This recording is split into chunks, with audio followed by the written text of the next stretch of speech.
আল্লাহ তাআলা এই দুনিয়াকে অস্থায়ী বলেছেন, আর আমরা এখানে সেটেল হওয়ার জন্য চেষ্টা করতেছি।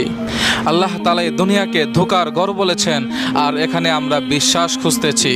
আল্লাহ তাআলা এই দুনিয়াকে কষ্ট পরিশ্রমের জায়গা বলেছেন, আর এখানে আমরা শান্তি ও আরাম খুঁজতেছি। যে ব্যক্তি মাঠে ঘাটে কষ্ট করবে না, তাকে হাসপাতালে কষ্ট করতেই হবে। আমরা বলতেছি হজ করলে কত টাকা নষ্ট হয়, আর আল্লাহ তাআলা বলতেছেন হজ করলে বড়লোক হয়। আমরা দেখতেছি দান সৎকার করলে সম্পদ কমে যায়, আর আল্লাহ তাআলা বলতেছেন দান সৎকার দ্বারা সম্পদ বৃদ্ধি পায়। আল্লাহ তাআলা বলতেছেন যে তোমরা আমার মতো চললেই সফল হবে, আর আমরা মন মতো চলতেছি। আল্লাহ তাআলার সাথে আমাদের মিল কেন হচ্ছে না? কিসের অভাব, কিসের ঘাটতি? প্রিয় ভাই, একটা জিনিসেরই ঘাটতি, সেটা হচ্ছে ঈমান।